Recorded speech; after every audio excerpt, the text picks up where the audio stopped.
महाराज परीक्षित उत्तर की पुत्री इरावती से विवाह किया। उनके जन्मेजय आदि 4 पुत्र हुए। कृपाचार्य को आचार्य बनाकर गंगा तट पर 3 अश्वमेध किए महाराज परीक्षित ने, और ब्रह्म ऋषियों को खूब पुष्कल दक्षिणा दी। यज्ञ में जिस देवता को बुलाया जाता स्वयं प्रकट होकर आहुति ग्रहण करते, क्योंकि महाभागवत महाराज परीक्षित के द्वारा यज्ञ। शौनक जी ने पूछा कि हमने सुना है दिग्विजय करते समय कलयुग मिला था महाराज परीक्षित को, इसको मार क्यों नहीं डाला, छोड़ क्यों दिया? ये राजा का वेश धारण करने पर भी कलयुग है तो अधर्मी, जो गाय को लात से मार रहा था, ये हमने सुना है प्रसंग। शौनक जी कह रहे तो भगवान श्री कृष्ण की लीला से चरण कमलों से यदि संबंध रखता हो तो अवश्य चर्चा कीजिए, क्योंकि मैं सुनना चाहता हूं।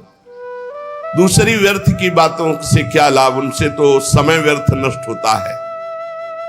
प्यारे सूत जी, जो लोग चाहते हैं कि मोक्ष मिले या भगवत प्राप्ति हो, उन्हें खूब कानों से भगवत चर्चा सुननी चाहिए और जबान से नाम जप करना चाहिए। सूत जी ने कहा, धन्य है शौनक जी, आप महात्मा जन जो भगवान की चर्चा सुनना चाहते हैं। जिस समय राजा परीक्षित कुरजांगल देश में सम्राट के रूप में निवास कर रहे थे, उसी समय उनको सूचना मिली कि मेरी सेना द्वारा सुरक्षित साम्राज्य में कलयुग का प्रवेश हो गया है। बड़े दुखी हुए कि ये तो बड़ा अधर्मी है, ये जहां जहां प्रवेश करेगा अधर्म फैलता चला जाएगा। परीक्षित जी ने धनुष हाथ में लिया, श्याम वर्ण के घोड़ों से जुते हुए सिंह की ध्वजा वाले सुसज्जित रथ पर सवार होकर दिग्विजय करने के लिए बाहर निकले। उसके साथ बड़ी सेना भी थी। उके तुमाल उत्तर कुरु किम पुरुषादिशे होते हुए जहां जहां गए भगवान श्री कृष्ण की महिमा, पांडवों की महिमा सुनने को मिली, और उन्हें कलयुग नहीं दिखाई दिया। अभी परीक्षित जी को जो उनके प्राण प्रिय भगवान श्री कृष्ण का चरित्र सुना देते या पांडवों की महिमा सुना देते तो उस राज्य को सुरक्षित कर देते, कोई कर भेंट नहीं लेते। और जो भगवान का विरोधी राजा होता उसको भुजदंडों के द्वारा मर्दन करके कर लेकर के ब्रह्म ऋषियों की सेवा करते। महाराज आगे देखा कि एक बैल और एक गाय कुछ बात कर रहे हैं। वो साक्षात बैल के रूप में धर्म थे और गाय के रूप में पृथ्वी थी। महाराज परीक्षित ने दूर से देखा, धर्म ने जो बैल के रूप में थे पृथ्वी से कहा, कल्याणी तुम कुशल से तो हो ना, तुम्हारा मुख श्रीहीन हो रहा है, हमें लगता है कोई भारी दुख है तुम्हें, तुम किस लिए चिंता कर रहे हो? कहीं मेरे 3 पैर टूट गए हैं उसके लिए तो तुम चिंता नहीं कर रहे हो? संभव है तुम इसलिए चिंता कर रही हो कि दुष्ट कलयुग अब तुम्हारे ऊपर अधर्म आचरण करेगा। हो सकता है तुम इसलिए चिंता कर रही हो कि अब आज क्या जो समाज आगे आएगा कलयुगी, वो खान पान वस्त्र स्नान स्त्री सहवास में शास्त्रीय नियमों का पालन नहीं करेगा, मनमानी आचरण करेगा, मनमानी व्यभिचार करेगा, मनमानी खाए पिएगा, वो आसुरी भाव को प्राप्त हो जाएगा, राक्षसी स्वभाव को। कहीं तुम भगवान श्री कृष्ण के अंतर्ध्यान हो जाने के कारण तो नहीं दुखी हो? तुम क्यों दुखी हो? पृथ्वी ने कहा, बैल के रूप में जो तुम धर्म देवता हो, ये तुम्हारा स्वभाव ही है ऐसा, दूसरे के दुख से दुखी हो जाना। पूछना उत्तम है, पर तुम सब जानते हो मैं सबसे दुखी इस बात से हूं कि भगवान श्री कृष्ण सारे जगत को सुख पहुंचाने के लिए प्रकट हुए थे, अंतर्धान हो गए। आज मैं भगवान से प्रकट लीला में विमुख हो चुकी हूं, भगवान अंतर्ध्यान हो चुके और प्रकट देख रही हूं कि तुम्हारे 4 चरण 3 चरण तोड़ दिए गए। तुम में समस्त सद्गुण वास करते हैं। धर्म ये 39 अप्राकृत गुण जो धर्म को मानता है, धर्म से चलता है, उसमें जागृत हो जाते हैं। सत्य, पवित्रता, दया, क्षमा, त्याग, संतोष, सरलता, सम, दम, तपस्या, समता, तितिक्षा, उपरति, शास्त्र विचार, ज्ञान, वैराग्य, ऐश्वर्य, वीरता, तेज, बल, स्मृति, स्वतंत्रता, कौशल, कांति, धैर्य, कोमलता, निर्भीकता, विनय, शील, साहस, उत्साह, बल, सौभाग्य, गंभीरता, स्थिरता, आस्तिकता, कीर्ति, गौरव, निरहंकारता, ये 39 अप्राकृत गुण जिसके हृदय में धर्म वास करता है उसके हृदय में जागृत हो जाते हैं। एक क्षण के लिए भी भगवान उससे अलग नहीं होते जिसके हृदय में धर्म रहता है। धर्म तुम्हारी दुर्दशा कर दी इस कलयुग ने। मुझे बड़ा शोक हो रहा है, मुझे साधु महात्माओं के लिए शोक हो रहा है, मुझे धर्म के लिए शोक हो रहा है, मुझे भगवान के अंतर्धान हो जाने के लिए शोक हो रहा है। मैं अभागिनी हूं। मुझे सौभाग्य पर शायद गर्व हो गया था कि भगवान के चरण चिन्हों से मैं युक्त हूं। मेरे शायद उसी गर्व का मुझे दंड मिला है कि आज मैं अभागिनी हो गई, भगवान अंतर्ध्यान हो गए। सूत जी कहते हैं, परीक्षित जी संवाद सुन रहे थे। उन्होंने देखा कि राजा का तो वेश है, पर ये दुष्ट पैर से गाय को मार रहा है, पैर से बैल को मार रहा है, डंडे से पिटाई कर रहा है, और ये ऐसा समझ रहा है कि यही राजा है। कांप रहा है बैल इतनी पिटाई की, भयभीत होकर मलमूत्र का त्याग कर रहा है, बहुत मार रहा है। गाय को बार बार पैरों से मार रहा है। स्वर्ण जटित रथ पर चढ़े हुए राजा परीक्षित ने मेघ गंभीर वाणी में ललकाया, कौन है जो हमारे राज्य में पूजनियों को दंड दे रहा है? मैं बलवान हूं, मैं उसी वंश का हूं जिसमें महाराज युधिष्ठिर, भीमसेन, अर्जुन, उनके चले जाने पर तू ऐसा मत समझ कि उनका बल नहीं रह गया।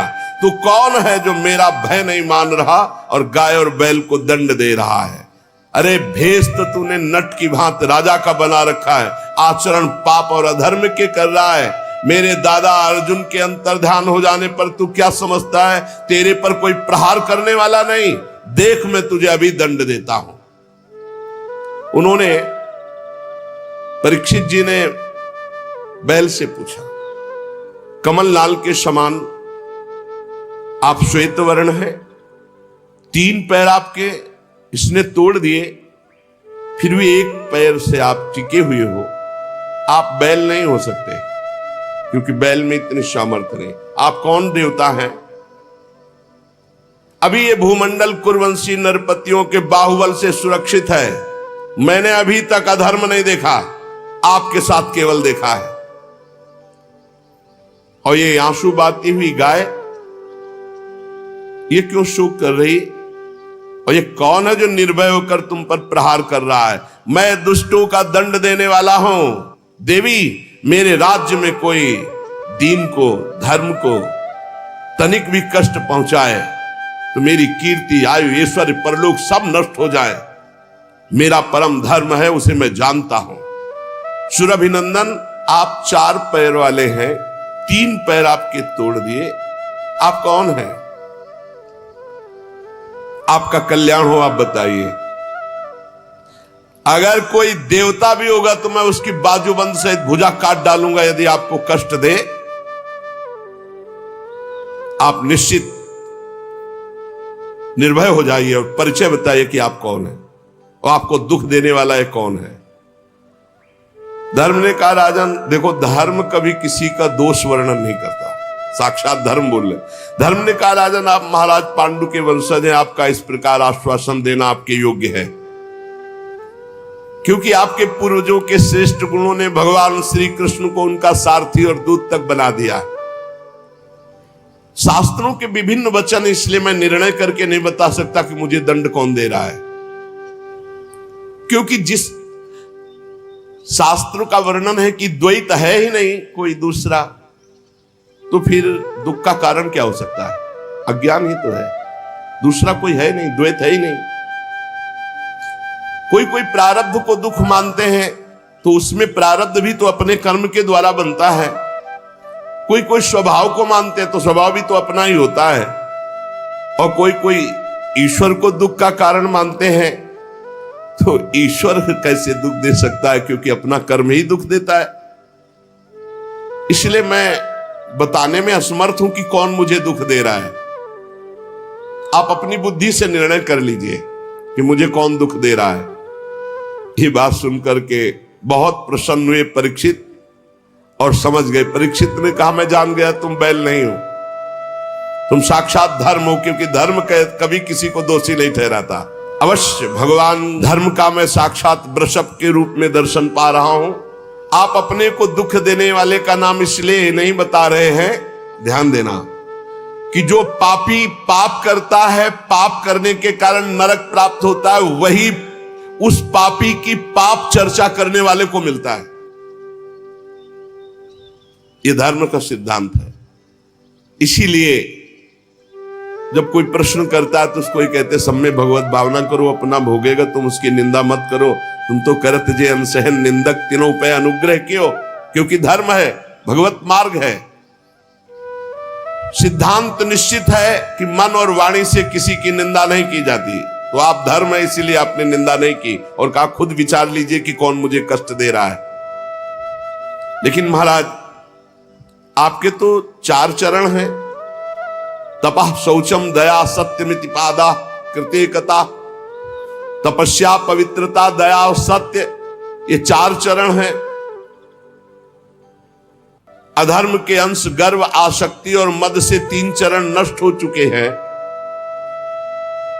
अब आपका 4था चरण एक केवल सत्य बच रहा है, वो भी लड़खड़ा रहा है। तपस्या पवित्रता दया ये सब नष्ट कर दिया कलयुग ने, थोड़ा सत्य बचा है, वो भी लड़खड़ा रहा है। असत्य से पुष्ट हुआ ये अधर्म रूपी कलयुग उसको भी नष्ट कर रहा है। ये गाय के रूप में साक्षात पृथ्वी है। भगवान ने इनका भारी बोझ उतारा था। मैं समझ गया, ये राजा का स्वांग बना करके धर्मद्रोही पापी कलयुग है, मैं इसे अभी मारता हूं। कलयुग ने देखा कि प्रत्यंचा चढ़ा ली और बाण संधान कर लिया, तो तुरंत उसने मुकुट उतारा और दौड़ करके चरणों में गिरे। महाराज, मैं आपका शरणागत हूं, मेरी रक्षा करो। महाराज परीक्षित के चरणों में मुकुट रख दिया कलयुग ने। शरणागत का महत्व जानने वाले महाराज परीक्षित ने देखा पैरों में पड़ा हुआ है कलयुग, तो हंसते हुए कहा, जब तो हाथ जोड़ करके महाराज युधिष्ठिर के वंश में उत्पन्न हुए किसी वीर की शरण में आ गया तो तुझे मारूंगा तो नहीं, पर तू अधर्म का आचरण कराने वाला मेरे राज्य में नहीं रह सकता। क्योंकि जहां जिसके शरीर को तू स्पर्श करेगा वो झूठ बोलेगा, लोभी हो जाएगा, चोरी करेगा, दुष्टता करेगा, व्यभिचार करेगा, स्वधर्म त्याग करेगा, दरिद्र हो जाएगा, कपटी हो जाएगा, कलही हो जाएगा, दम्भी हो जाएगा, पाखंडी हो जाएगा, पापी हो जाएगा तेरे स्पर्श करने से कलयुग के। अतः मैं तुझे इस ब्रह्मावर्त क्षेत्र में नहीं रहने दूंगा, क्योंकि यहां सब यज्ञ पुरुष भगवान की आराधना करने वाले हैं। परीक्षित बहुत कान तक खींचे हुए बाण संधान और चरणों में पड़ा कांप रहा था। देखा कि अब मैं कहां जाऊंगा, जहां जाऊंगा तहां इनका राज्य है, मुझे मारेंगे, तो इनको फंसाऊं पहले। महाराज, आप सार्वभौम सम्राट हैं, यत्रा क्वचन वत्स्यामि सार्वभौमम तवाज्ञया लक्ष्ये तति तत्रापि त्वामात्येषु सरासनम। मैं जहां रहने की सोचता हूं वहां देखता हूं महाराज परीक्षित बाण संधान करिए हुए खड़े हैं। महाराज, मुझे कहीं भी जगह नहीं मिल रही, आप मुझे जगह दीजिए जहां मैं रह पाऊं। मैं आपका शरणागत हूं, मारोगे हुए नहीं और पूरे राज्य में रहने दोगे नहीं, तो कुछ तो जगह बता दो। मैं जहां देखता हूं आप धनुष बाण संधान किए हुए दिखाई दे रहे हो। बड़े प्रसन्न हुए परीक्षित जी, और वो यही चाहता था किसी तरह इनका क्रोध शांत हो और मैं इनको फंसा पाऊं। परीक्षित जी ने विचार किया कि हमारे राज्य में महापाप कोई नहीं कर रहा। अभ्यर्थी तदा तस्मै स्थानानि कलये ददौ द्यूतम पानम स्त्रिया सूना यत्राधर्मस् चतुर्विधा। ये 4 महापाप महाराज के राज्य में कोई नहीं कर रहा था उस समय।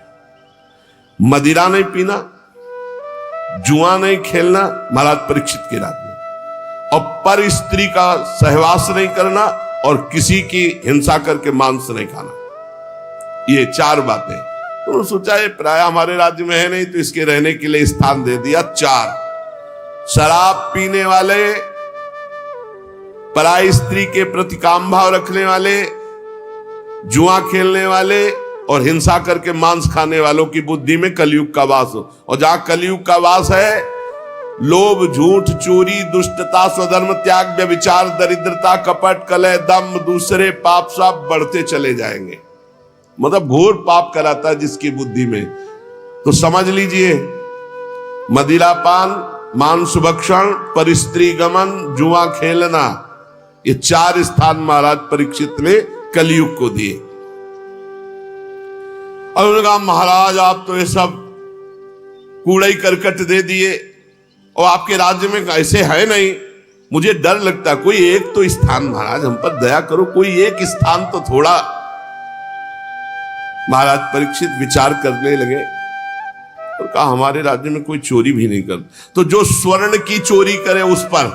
बोले बस बस बस महाराज, बस पर्याप्त है, पर्याप्त, आगे का काम तो हम करवा लेंगे, बस स्वर्ण की चोरी, धन की चोरी। अर्थात जब जुआ खेला जाता है तो इसमें झूठ की प्रधानता होती है, जब शराब पिया जाता है तो इसमें अहंकार की प्रधानता होती है, जब स्त्री संभोग किया जाता है तो काम की प्रधानता होती है, जब हिंसा की जाती है तो वैर की प्रधानता होती है, और जब धन आदि की बात होती है, अधर्म के द्वारा घूस आदि लेना, ये सब स्वर्ण चोरी के अंतर्गत है। तो रजोगुण की प्रधानता होती है, और रजोगुण छाया हुआ। कलयुग ने सोचा आप किसी की भी बुद्धि नहीं बकाया रखेंगे, सब में हमारा वास हो जाएगा, क्योंकि रजोगुण चोरी, कहीं ना कहीं छल कपट छुपाओ, बस इतने में हमारा प्रवेश हो जाएगा। परीक्षित ने 5 स्थान दिए, जुआ खेलना, शराब पीना, परस्त्री गमन करना, हिंसा मांस खाना, और रजोगुण चोरी करना, छल कपट किसी भी तरह से धन का अपहरण करना। कलयुग 5 स्थान का वास स्वीकार करके बड़ी सावधानी से देखने लगा कि किसमें झूठ है, किसमें अहंकार है, किसमें काम है, किसमें वैर है, किसमें रजोगुण है। कौन शराब पीता है, कौन परस्त्री गमन की भावना रखता है, कौन मांस खाता है, कौन जो मिले बस। और चोरी तो बढ़ना शुरू हो गया, बुद्धि भ्रष्ट कर दी। राजा परीक्षित ने अपने पुण्य बल से धर्म के 3 चरण जोड़ दिए, तपस्या, पवित्रता और दया, और चौथा तो सत्य था ही। आश्वासन दिया जब तक हमारा राज्य है तब तक आप सुरक्षित रहेंगे। अभिमन्यु नंदन राजा परीक्षित बड़े प्रभावशाली। श्रुत जी कहते हैं अद्भुत कर्मा भगवान श्री कृष्ण की कृपा से राजा परीक्षित अपनी माता की कोख में अस्वस्थामा के ब्रह्मास्त्र से भगवान की कृपा से नहीं जले, भगवान का दर्शन पाया। लेकिन एक घटना घट गई कि एक छोटे ब्रह्म ऋषि बालक के शाप ने उनको भस्म कर दिया। तक्षक सर्प काटेगा आज के 7वें दिन और तुम मर जाओगे, तो वो बात ऐसी हुई। ब्रह्मास्त्र नहीं जला पाया, लेकिन ब्रह्म ऋषि के वाक अस्त्र ने भस्म कर दिया। पर प्राण उनके भयभीत नहीं हुए। वो गंगा तट का आश्रय लेकर भगवान सुखदेव जी के मुख से श्रीमद् भागवत सुनकर भगवत प्राप्ति की। कलयुग में एक बहुत बड़ा गुण है, इसीलिए परीक्षित ने इसको मारा नहीं।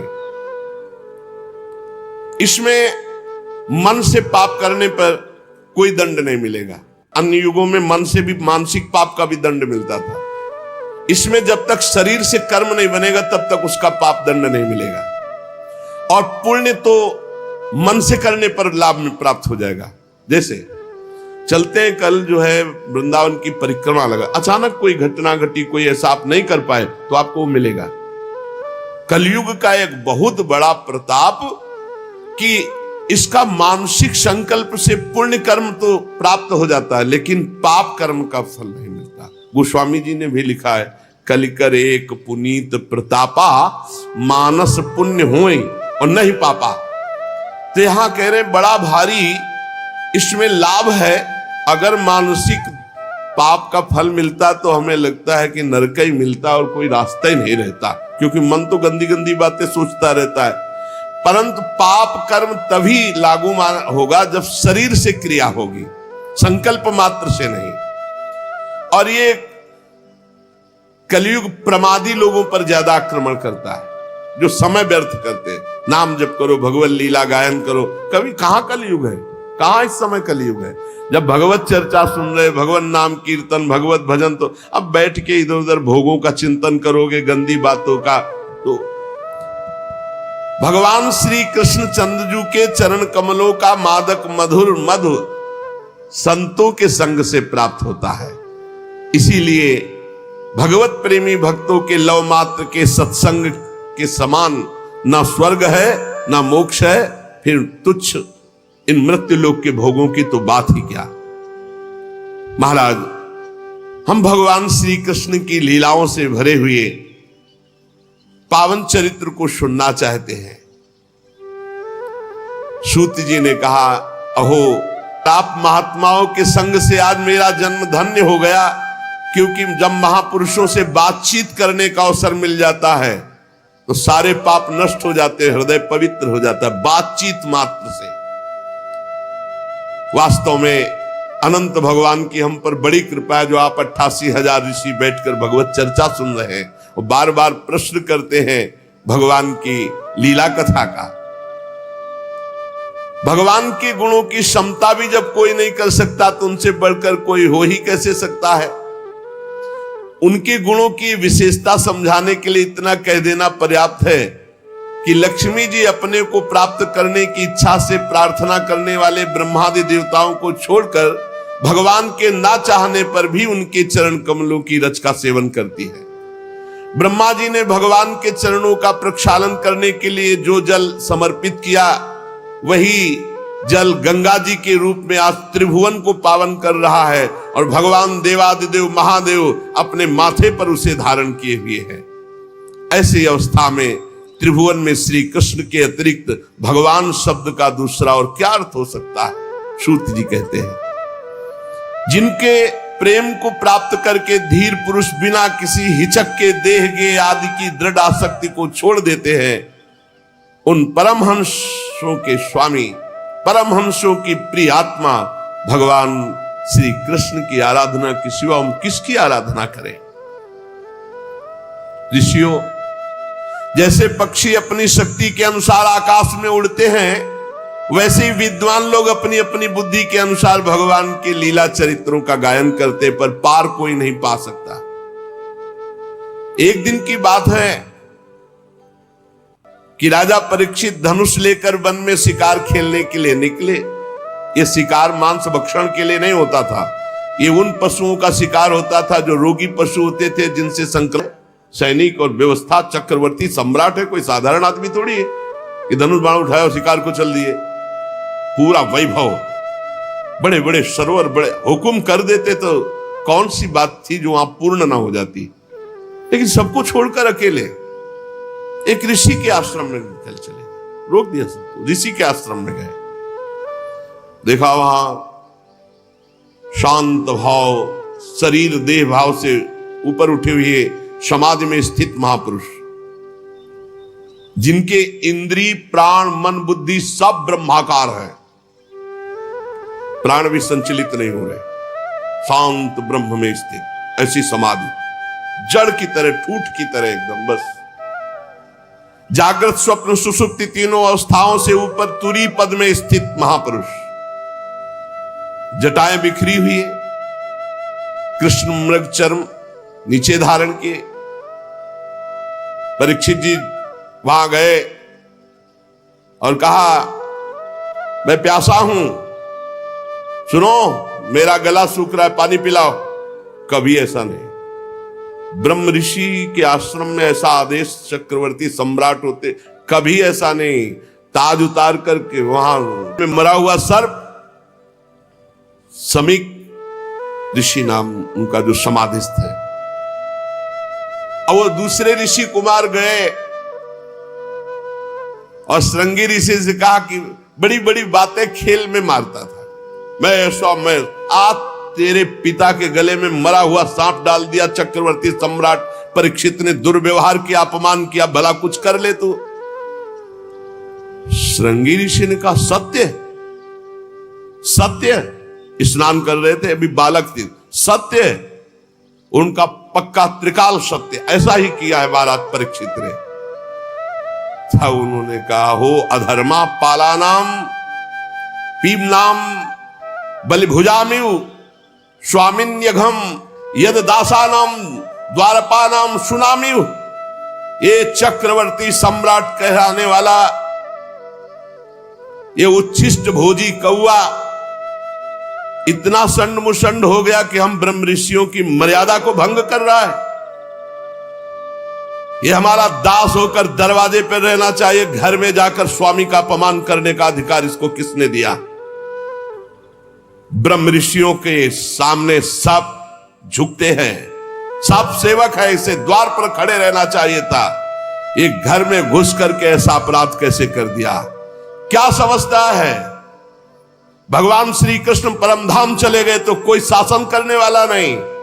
अरे हम ब्रह्म ऋषि बालक हैं, आज इस मर्यादा तोड़ने वाले उद्दंड राजा को मैं दंड दूंगा। ऐ ऋषि बाल को मेरा तपोबल देखो। छोटे बालक है श्रृंगी ऋषि,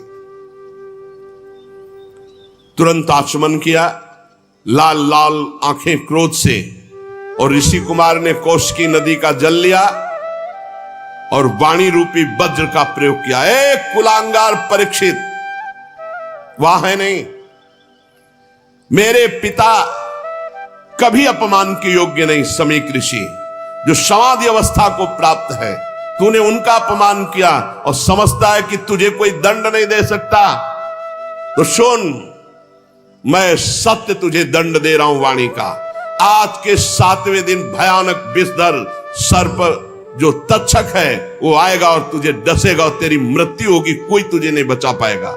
इस शाप दिया दंक्षत इस्म कुलांगारम, आज के 7वें दिन तक्षक सर्प तुझे डसेगा, कोई नहीं बचा सकता।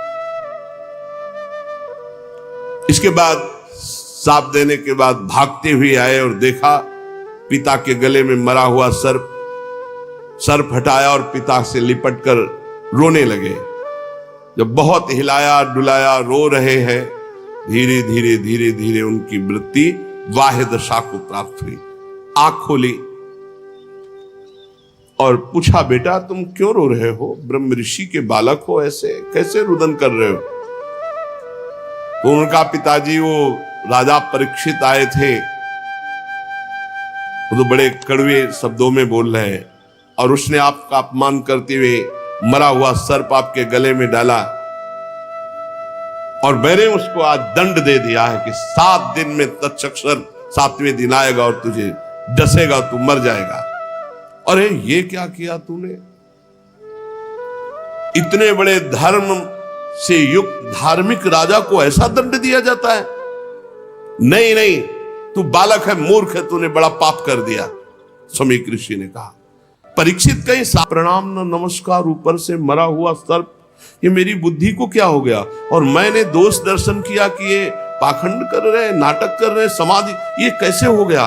हे भगवान, वो बहुत व्यथित है और मन में विचार रहे हैं, बड़ा पश्चाताप है। वो मन में विचार रहे कि भगवान मुझे कोई भयानक दंड मिले, मैंने बहुत बड़ा अपराध किया। पवित्र हृदय है ना, मैंने महात्मा का अपमान कर दिया, इसके फलस्वरूप शीघ्र से शीघ्र भारी कोई घटना घटे और हमारे ऊपर विपत्ति आवे, मैं दुख भोगूं। मैंने एक संत का अपमान कर दिया। मैं ऐसा चाहता हूं, हे ईश्वर, हे परमात्मा, मेरा प्रायश्चित इस पाप का जरूर हो, कोई न कोई अशुभ बात सुनने को मिले, कोई न कोई दंड मिले, जिससे मैं दोबारा कभी ऐसा दुस्साहस न करूं। ऐसा हो कि ब्रह्म ऋषि क्रोध करके मेरे राज्य को, मेरी सेना को, मेरे खजाने को भस्म कर दे या मुझ दुष्ट को ही नष्ट कर दे। परीक्षित जी ऐसा जाकर के सोच रहे हैं। इस प्रकार चिंता कर ही रहे थे कि समीक ऋषि के द्वारा भेजे हुए 2 ऋषि वहां पहुंचे। महाराज आपको सूचना भेजी समीक ऋषि ने। बड़ी शीतलता हुई कि जरूर कोई न कोई दंड विधान हुआ होगा। बोलिए। ऋषि कुमार श्रृंगी ने आपको शाप दे दिया है कि 7वें दिन तक्षक सर्प आएगा और आपको डसेगा, आप भस्म हो जाएंगे, आपकी मृत्यु हो जाएगी। आहा, वो मना ही रहे थे, उनका हृदय बड़ा शीतल हुआ और उनका भगवान श्री कृष्ण ने अपनापन निभाया और मुझे दंड दिया। बहुत अच्छा लगा, क्योंकि मेरे द्वारा अपराध हुआ था। मैं मांग रहा था कि मुझे कोई प्रायश्चित करने के लिए अवसर मिले, दंड मिले। अब मुझे 7 दिन भगवान श्री कृष्ण के चरणों में मन लगाकर 7वें दिन शरीर छोड़ना है। महाराज जन्मेजय को राज्याभिषिक्त किया और आज के बाद न जबान में पानी जाएगा न अन्न जाएगा। संपूर्ण राज्य सुख का त्याग कर गंगा के तट पर बैठ गए। जो गंगा जी भगवान का चरण धोवन है, लोकपालों सहित समस्त लोकों को पावन करती हुई गंगा जी, उन्हीं के समीप जाकर मरणासन व्रत लिया। ना गंगा का किनारा छोड़ेंगे, ना एक बूंद जल पाएंगे, ना एक टुकड़ा अन्न पाएंगे।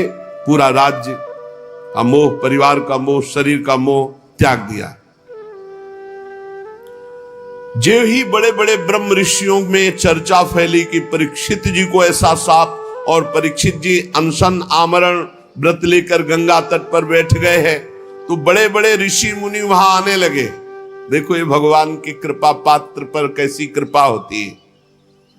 उस समय सबसे पहले अत्रि जी पधारे, फिर वशिष्ठ जी, च्यवन जी, शरद्वान, अरिष्टनेमी, भृगु, अंगिरा, पराशर, विश्वामित्र, परशुराम, उतथ्य, इंद्र प्रमद, इद्मवा, मेधातिथि, देवल, आरिष्टसेन, भरद्वाज, गौतम, पिप्पलाद, मैत्रेय और कवश, अगस्त, नारद, व्यास, बड़े बड़े ब्रह्म ऋषि, अरुणादि राज ऋषि, ये सब विश्व में जब ये हाहाकार मच गया कि महाराज परीक्षित को शाप मिला श्रृंगी ऋषि का, 7वें दिन तक्षक सर्प आएगा और भस्म कर देगा, तो वो गंगा के किनारे आमरण अनशन व्रत लेकर बैठ गए हैं। परीक्षित जी सबकी पूजा करते हैं, सबके चरणों में सिर रखकर वंदना करते हैं। जब सब बैठ गए, महाराज परीक्षित ने फिर से प्रणाम किया और खड़े होकर शुद्ध हृदय से अंजलि बांधकर कहा, राजा परीक्षित ने कहा, आज मैं अपने मुख से कह सकता हूं कि मैं समस्त राजाओं में धन्य हूं, क्योंकि आप सब महात्मा हमें दर्शन देने के लिए आए। मैं धन्याति धन्य हूं। आप महापुरुषों का प्रेम, मैंने किसी को बुलाया नहीं, आप स्वयं आए हैं, इसलिए मैं अपने को धन्य कह रहा हूं। राजवंश के लोगों से तो प्राय निंदित कर्म बच जाते हैं, वो आप महात्माओं की चरण धोवन से दूर पड़ जाते हैं, परंतु मैं भी तो राजा हूं। देहगे में आसक्त था, आज एक महात्मा के बालक की कृपा हुई और मुझे भगवान श्री कृष्ण का बना दिया। शाप देकर संपूर्ण राज्य का त्याग, संपूर्ण परिवार का त्याग, शरीर के राग का त्याग, भोजन पानी का त्याग। आप लोग, मां गंगा जी सब हम पर बहुत प्रसन्न हैं। ब्राह्मण कुमार श्रृंगी ऋषि के शाप का कोई दूसरा कारण नहीं, केवल कृपा ही कृपा है।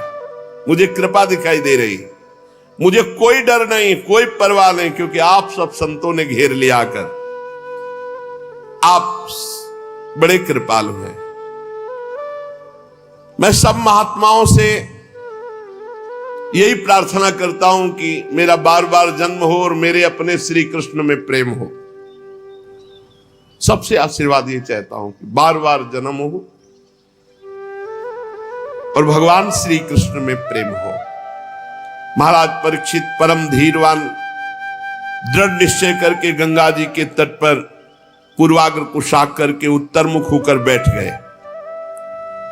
महाराज आमरण अनशन का निश्चय करके बैठे। देवता लोग पुष्पों की वर्षा कर रहे थे परीक्षित जी के ऊपर। सब संत महात्मा साधु साधु सबने कहा, राजर्षि शिरोमणि भगवान श्री कृष्ण के प्रति ऐसी प्रीति कोई आश्चर्य की बात नहीं, क्योंकि आप पांडवों के ही वंशज हैं।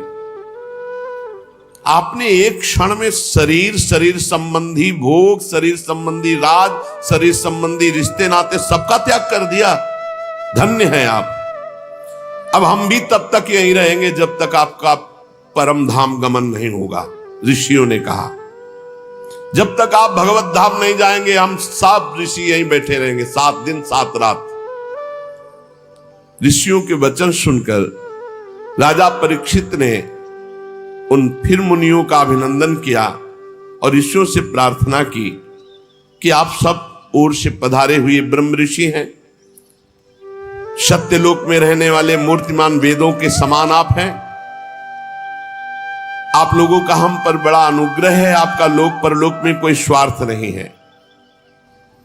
सबसे हम ये प्रश्न करते हैं कि मरणासन पुरुष को परम कल्याण के लिए क्या करना चाहिए? जो शीघ्र शरीर छोड़ने वाला है, शरीर छूटने वाला है, उसको क्या करना चाहिए? कौन सा अनुष्ठान करना चाहिए? ये प्रश्न अभी पूरा हुआ ही था कि कोलाहल सुनाई दिया। तो कुछ स्त्रियां, कुछ बच्चे घेरे हुए थे, सबकी दृष्टि गई। तो कौन पधार रहा है? भगवान सुखदेव जी। दिगंबर, शरीर में कोई वस्त्र नहीं, 16 वर्ष की अवस्था, कमल नयन, मत वाले भगवान के प्रेम में तत्रा भवत भगवान व्यास पुत्रो यदृच्छया गामट मानोनपेक्षा अलक्ष्य लिंगु निज लाभ तुष्टु वृत्तश्च बालैरवधूत वेशा। सबने देखा, अरे भगवान श्री सुखदेव जी सब खड़े हो, सब ब्रह्म ऋषि खड़े हो, ये पराशर जी भी है, व्यास जी भी है, वशिष्ठ जी, बाप बाबा पर बाबा सब खड़े हो गए। क्योंकि ऐसी स्थिति गर्भ से ही परम त्यागी श्री कृष्ण अनुरागी ब्रह्मबोध संपन्न व्यासनंदन भगवान श्री सुखदेव जी, कोई बाह्य आश्रम चिन्ह नहीं, आत्मानुभूति से संतुष्ट बच्चों और स्त्रियों ने घेर रखा है। वेश अवधूत का अलवास्त, कोई कंकड़ मार रहा, कोई उपहास कर रहा, कोई समझ ही नहीं पा रहा कि किस कोटि के महापुरुष। 16 वर्ष की अवस्था, चरण, हाथ, जंगा, भुजाएं, कंधे, कपोल सब तेजो में, अत्यंत सुकुमार, बड़े बड़े नेत्र मनोहर, नासिका ऊंची, कान बराबर, सुंदर भौहे और मुख से अद्भुत कांति, गला तो मानो सुंदर शंख हो, हंसली ढकी हुई, छाती चौड़ी उभरी हुई, नाभ भंवर के समान गहरी, उदर बड़ा ही सुंदर त्रिवली युक्त, लंबी लंबी भुजाएं, दिगंबर वेश, मानो साक्षात सूर्य पधार रहे हो। श्याम रंग, चित्त को चुराने वाली यौवन अवस्था, मंद मंद मुस्कुराते हुए, अपने तेज को छिपाए हुए सब ऋषि आसन छोड़ छोड़ करके हाथ जोड़कर खड़े हो गए। राजा परीक्षित तो एकदम आनंद मगन हो गए कि श्रृंगी ऋषि का साप क्या हुआ, वरदान से भी बढ़कर इतने बड़े बड़े महापुरुषों का साक्षात्कार। जाकर साष्टांग दंडवत किया, सुखदेव जी को लाए और वहीं रेत पर सुंदर आसन पर विराजमान की, पूजा की। जो आसपास घेरे हुए थे उन्होंने देखा इनकी पूजा हो रही तो छोड़ छोड़ के चले गए। ब्रह्मर्षि, देवर्षि, राजऋषियों का समाज बैठा हुआ है उच्च आसन पर सुखदेव जी महाराज। सब महात्माओं ने आदर किया, शांत भाव, अर्ध खुले हुए नेत्र, सुखदेव जी बैठे हुए दिगंबर। परीक्षित जी ने पुनः आकर चरणों में सिर रखकर प्रणाम किया, हाथ जोड़कर मधुर वाणी से कहा। परीक्षित ने कहा, ब्रह्म स्वरूप भगवान, आज हम क्या अपने भाग्य की बड़ाई करें, आप स्वयं पधारे। वैसे तो अपराधी हूं, पर हमें संत समागम मिला, इसलिए मैं अपने को धन्य भाग कह रहा हूं। पता नहीं कौन सा पुण्य इसीलिए कहते हैं भक्त के जीवन में कोई भी घटना घटेगी वो महामंगलमयी होगी। अरे बड़े बड़े तीर्थों को तीर्थ बनाने वाले आप सब महात्मा इतनी कृपा इतनी, बुलाओ तो एक महात्मा नहीं आ सकते, ऐसे महापुरुष है सब पूरे विश्व के महात्मा। और श्री सुखदेव जी, इनको तो कहा निमंत्रण कार्ड भेजे, ये तो हर समय आत्मलाभ में संतुष्ट अवधूत बनकर विचरण। एक से एक परीक्षित जी ने कहा आज आप सब महात्माओं के दर्शन से मैं परम पवित्र, कोई भय नहीं है। अब दर्शन स्पर्श पाद प्रक्षालन आसन आदि का जो मुझे अवसर दिया गया आप सब महात्माओं के लिए, महायोगिन, आज मैं बहुत खुश हूं, बहुत प्रसन्न हूं। मुझे यही लग रहा है कि पांडवों का पक्ष लेने वाले भगवान श्री कृष्ण आज हम पर बहुत प्रसन्न है। जब द्रवहि दीन दयालु राघव साध संगत, अरे आप जैसे महात्माओं का सानिध्य, मैं उन्हीं के कुल में उत्पन्न हुआ हूं, शायद उसी पक्षपात का निर्वाह कर रहे हैं। भगवान श्री कृष्ण की कृपा ना होती तो आप जैसे एकांतवासी अवधूत परमहंस स्वयं पधार कर हमें सुख दे रहे। श्री सुखदेव जी का पधारना, परम गुरु, हमारे पास समय बहुत कम है, इसलिए हम आपको समस्त साधनों में परम प्रवीण साध्य को प्राप्त हुए जानकर आपसे प्रश्न कर रहा हूं कि मरणासन पुरुष को क्या करना चाहिए। यही प्रश्न था जब उठाया था, तभी श्री सुखदेव जी पधारे। मनुष्य मात्र का क्या कर्तव्य है, क्योंकि सब मरणासन है, उनको तो 7 दिन बाद ही तक्षक काटेगा, अपने को 7 मिनट का भरोसा नहीं। क्या श्रवण करे, क्या जप करे, क्या स्मरण करे, क्या साधना करे, क्या भजन करे। भगवत स्वरूप मुनिवर, आपका दर्शन अत्यंत दुर्लभ है और वो मुझे सुलभ हो गया, तो अब मैं इस प्रश्न का उत्तर चाहता हूं कि मरणासन पुरुष को क्या करना चाहिए, क्या श्रवण करना चाहिए, क्या जप करना चाहिए, क्या स्मरण करना चाहिए, उसको क्या करना चाहिए। अब इसका उत्तर भगवान श्री सुखदेव जी ने जो शेष चर्चा आगे। श्री राधा वल्लभ लाल की जय।